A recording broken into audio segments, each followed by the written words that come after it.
Setidaknya sekali dalam hidup, pasti kita pernah mengalami yang namanya salkir atau salah kirim.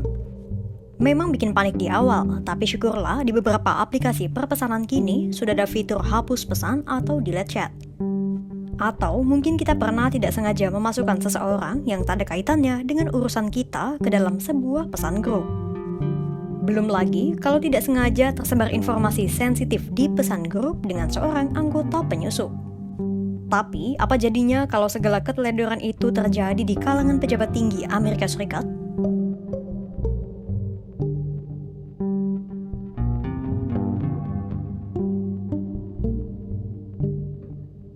Nah, kejadiannya begini. Para pejabat tinggi Amerika Serikat secara teledor membuat grup dari aplikasi Signal bernama PC atau Principals Committee Houthi. Sederhananya, grup bernama PC Houthi itu dibuat oleh para pejabat tinggi Amerika Serikat untuk berkoordinasi soal rencana serangan terhadap Houthi di Yaman.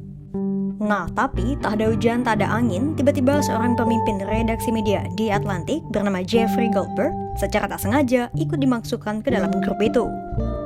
Seseorang yang notabene tak ada hubungannya dan tak seharusnya dilibatkan dalam rencana sensitif pemerintah Amerika Serikat. Begini kronologinya. Jadi, pada Selasa 11 Maret 2025, Goldberg tiba-tiba menerima pesan dan undangan dari sebuah akun Signal bernama Michael Waltz. Seperti diketahui, Michael Waltz atau Mike Waltz adalah nama dari penasihat keamanan nasional Amerika Serikat. Tak lama kemudian, Goldberg dimasukkan ke dalam grup Signal bernama Houthi PC Small Group pada 13 Maret 2025. Goldberg menduga PC di sini berarti Principal Committee berisi para pemimpin tinggi Departemen Kabinet yang berkaitan dengan isu keamanan nasional. Ada beberapa akun-akun yang diduga mewakili Wakil Presiden J.D. Vance, Menteri Luar Negeri Marco Rubio, Direktur CIA John Ratcliffe. Kemudian ada pula Direktur Intelijen Nasional Tulsi Gabbard, Menteri Keuangan Scott Bessent, dan Kepala Staf Gedung Putih Susie Wiles. Para pejabat senior Dewan Keamanan Nasional juga dikumpulkan dalam grup itu. Ada pula calon Direktur Kontraterorisme Nasional Joe Kent. Awalnya, Goldberg skeptis dengan grup itu dan hanya menganggapnya sebagai tipuan. Tapi suatu hari, anggota di grup itu yang diduga pejabat tinggi kabinet mulai memberikan laporan terkait nama deputi mereka dan laporan lainnya yang menunjukkan bahwa mereka tengah merencanakan sesuatu di Yaman. Anggota grup itu juga sempat melakukan diskusi serius terkait kebijakan. Menteri Pertahanan Amerika Serikat Pete Hegseth juga sempat mengunggah rincian operasional terkait rencana serangan terhadap Houthi di Yaman. Pesan itu Hegseth unggah hanya beberapa jam sebelum Presiden Donald Trump memerintahkan serangan militer skala besar terhadap Houthi di Yaman pada 15 Maret 2025. Laporan dari Hegseth itu berisi rincian operasional, informasi target Houthi, senjata yang digunakan oleh militer Amerika Serikat, dan urutan operasi militer. Goldberg menilai ini adalah obrolan Signal paling sembrono yang dilakukan oleh pejabat tinggi terkait urusan sensitif negara. Selain itu, sempat terjadi pula perdebatan kecil di dalam grup terkait kapal-kapal Eropa yang melewati Laut Merah. Wakil Presiden J.D. Vance sempat mempertanyakan apakah sekutu Amerika Serikat di Eropa yang rentan terkena gangguan pengiriman di Laut Merah pantas menerima bantuan Washington atau tidak.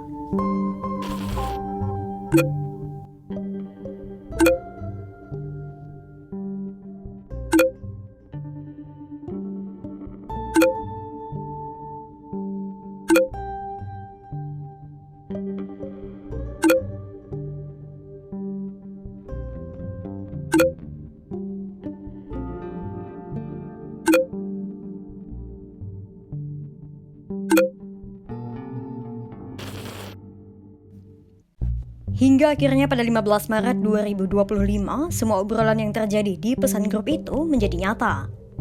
Goldberg yang berada di lahan parkir supermarket memantau situasi di Yaman melalui X. Dan benar saja, hari itu serangan Amerika Serikat dilaporkan menembus pertahanan Houthi di ibu kota Yaman sana. Artinya, isi pesan grup itu memang orang-orang di pemerintahan Trump. Bagaimana tanggapan Presiden Trump selaku pengambil keputusan terakhir?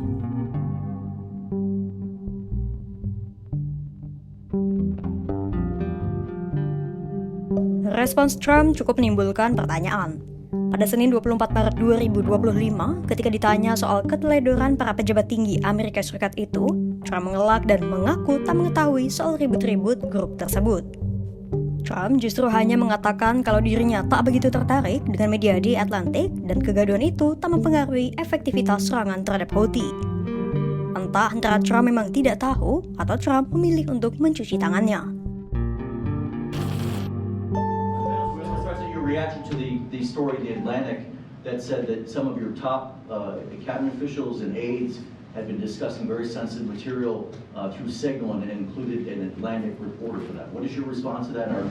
I don't know anything about it. I'm not a big fan of the Atlantic. To me, it's a magazine that's going out of business. I think it's not much of a magazine, but I know nothing about it. You're saying that they had what? They were using Signal to coordinate on sensitive materials and having to do with what? Having to do with what? What were they talking about? With the Houthis. The Houthis? You mean the attack on the Houthis?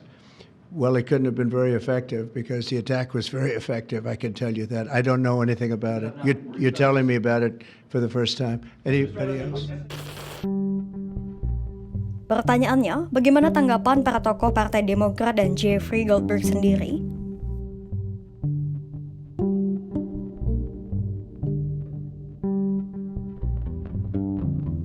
Jeffrey Goldberg tak habis pikir dengan tingkah para pejabat tinggi Amerika Serikat yang dengan teledor menyebarkan laporan sensitif negara melalui sebuah layanan pesan teks komersial yang bisa diikuti siapa saja. Walau Signal diinskripsi secara menyeluruh, nampaknya melakukan koordinasi terkait isu sensitif keamanan negara, termasuk serangan terhadap Houthi melalui aplikasi Signal adalah tindakan yang kurang bijaksana. Goldberg merasa beruntung yang salah diundang adalah jurnalis di Atlantik. Ia berpikir bagaimana kira-kira jika pejabat Houthi yang justru salah dimasukkan ke dalam grup tersebut.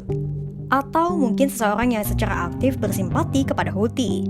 Jika hal itu terjadi, situasi di Houthi kini mungkin bisa berbeda ceritanya.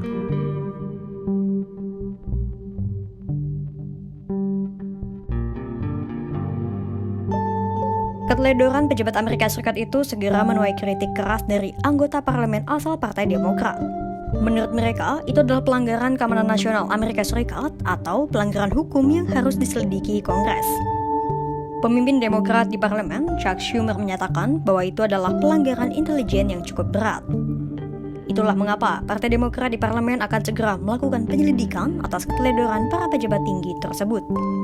Sementara, anggota Demokrat lainnya, Chris Coons, menyebut penyebaran dokumen rahasia negara melalui aplikasi Signal sebagai tindakan yang perlu menerima hukuman penjara. Insiden salah memasukkan orang ke dalam grup pesan koordinasi serangan militer ke Houthi ini menjadi pelajaran bagi Gedung Putih.